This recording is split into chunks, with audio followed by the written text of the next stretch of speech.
Hey there, welcome back to my channel English with Sanchari.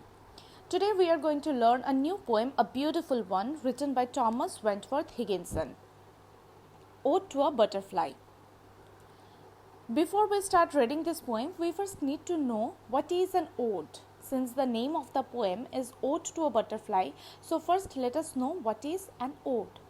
An ode is a poem, or we can say a lyrical stanza, that a poet writes in praise of a person or a place or any ordinary object.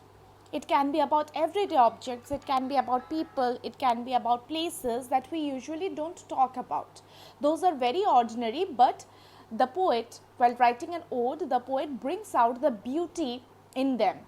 The poet can use different poetic devices, different figures of speech like imagery, metaphors and similes. Right? Now, let us quickly gather some knowledge about the poet himself. Thomas Wentworth Higginson. Who was he? He was an American minister, an author, an abolitionist and a soldier. He participated in the American Civil War. He was also active in slavery abolition movement, and not only that, he also supported labor's right and women's right. So talking about women's right, this is a passing reference that we should remember, that he supported Emily Dickinson's poem. Who was Emily Dickinson? Emily Dickinson was a renowned American poetess. Higginson was the co-editor of the first two collections of Emily Dickinson's poems. This is a passing reference. Now let us get started with the poem itself. Since the poem is a bit lengthy, we will break it into two halves. So today we are going to do the first part 1, where first 3 stanzas will be explained. In the next part, in part 2, last 3 stanzas will be further explained. Alright. So let us start with the first paragraph. Thou spark of life that wavest wings of gold, thou songless wanderer mid the songful birds, with nature's secrets in thy tints unrolled, through gorgeous cipher past the reach of words.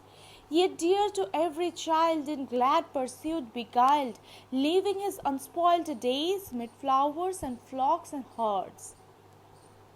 Now this stanza consists of a handful difficult words. So let us first know the meanings of those words. First word is thou. Thou is an archaic form or an old form of you. Similarly, thy is again an archaic form of your. Tints means colors or hues. Cipher means a secret code. Pursuit means chasing something, seeking something. And beguiled means attracted by. Now let us understand the stanza. Thou spark of life that wavest wings of gold. Here the poet is addressing the butterfly as spark of life, calling the butterfly the spark of life. Butterfly is that spark, is that full of life that waves its wings of gold. Gold is, yellow is the color of gold, right? We have seen yellow butterflies. Yellow butterflies are very common. So the poet is addressing the butterfly, telling the butterfly that you are the spark of life and you fly with your wings of gold, means with your yellow wings. Thou songless wanderer, you cannot sing, you cannot buzz. That's why you are songless. You can't produce any sound. You are songless and you are wanderer, means you roam everywhere. So you are a wanderer. You are songless wanderer amid the songful birds. There are countless birds in the nature, and among all of them, you are the beauty. With nature's secrets in thy tints unrolled, nature has stored all its secrets in your tints, means in your colors, in your hues of the wings. Nature's secrets are explored through your wings. Through gorgeous cipher past the reach of words. You are a secret code, an impressive secret code which is inexplicable, means which is beyond words. Past the reach of words means it is beyond words. It cannot be described in words. Yet dear to every child in glad pursuit beguiled. You are a mysterious creature. You cannot sing. You have the nature's secret hidden within your tints, within your wings, colors. So you are mysterious. Yet you are attracted. You are wanted by every child. Beguiled means attracted by, means the child, the children, they are attracted by you. Leaving his unspoiled days mid flowers and flocks and herds. Just like a child, you too are leaving your unspoiled days. Unspoiled days means a day which is never worthless. You leave your everyday to the optimum amount, to the optimum level. Every day is worth living for. So not a single day is spoiled for you. So you live your unspoiled days mid flowers and flocks and herds. Right? This is the first paragraph. Let us move to the next stanza. The winged blossom, liberated thing, that what secret tie binds thee to the other flowers? Still held within the garden's fostering, will they too soar with the completed hours? Take flight and be like thee irrevocably free, hovering at will over the parental bowers? Now let us know the meanings. Blossom means flower. Liberated means free, a thing which is free. Thee, it is again just like thy and thou, it is also an old form of you. Fostering means caring for something and providing them the necessities, basic necessities of life. Hovering means fly. And bowers means a pleasant shady place under trees. Now let us understand this paragraph, this stanza. The winged blossom, liberated thing. Here again, the poet is addressing this many phrases, winged blossom, liberated thing, to the butterfly only. Winged blossom means a butterfly carries different colors in its wings. A flower also has different colors in it.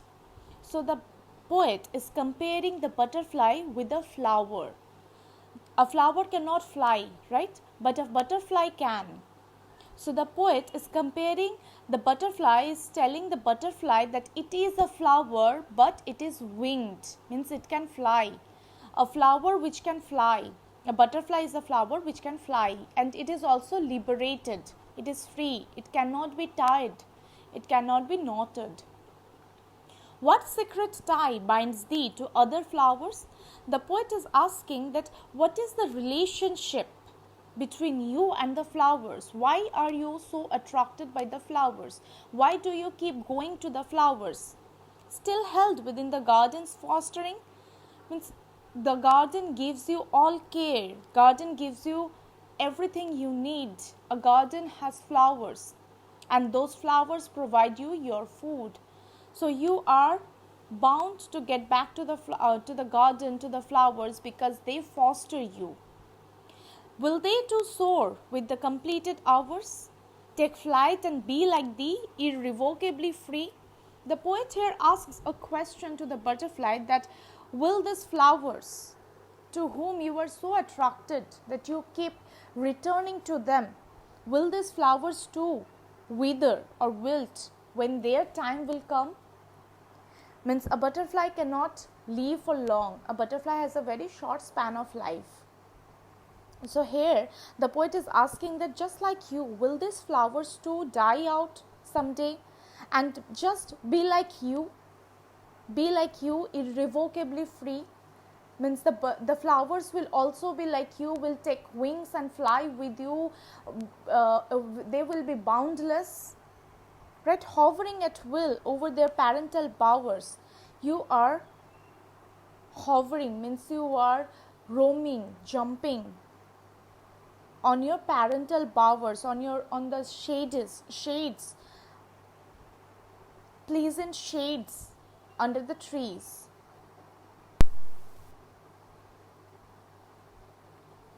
Now let's start with the third paragraph. Or is thy lustre drawn from heavenly hues, a sumptuous drifting fragment of the sky, caught when the sunset its last glance imbues with sudden splendor, and the treetops high grasp that swift blazonry, then lend those tints to thee, on thee to float a few short hours and to die. Now let us understand the meanings. Lustre means shine. Sumptuous means gorgeous or impressive. Drifting, wandering means moving, passing. Fragments means piece, small piece of something bigger. Imbues means inculcate, to provide. Blazonry, a colorful display. Now let us understand the meaning of this paragraph. Or is thy lustre drawn from heavenly hues? The poet is asking that, is it so that that the flowers in the last paragraph, as we have seen, that in the second paragraph, the poet is asking to the butterfly that the flowers will also be like you. Will these flowers be like you, die with you? Or is it so that your lustre, that your shine has been drawn from the heavenly colors? Which color? You have been inculcated by the colors of the sunset. Right? In the third stanza of this poem, Ode to a Butterfly, the poet goes on posing some thought-provoking questions to the butterfly. He is asking the creature whether it has drawn its lustre from heavenly hues. And now he is comparing the butterfly to a sumptuous drifting fragment of the sky. Means an impressive, a gorgeous color taken away from the sky. The poet presents how the butterfly gets such colorful wings. He thinks as if the high treetops grasped a lustrous fragment of the sky and imbued it or inculcated it with sudden splendor to form those tints of its wings. And now thereafter the creature floats a few short hours before dying, resembling a human soul. So this is all this first three paragraphs about. We'll return with the next three paragraphs in the next video. Thank you for watching. If you like the video, then drop a like, and if you are pleased with it, then share it and subscribe it too. Thank you.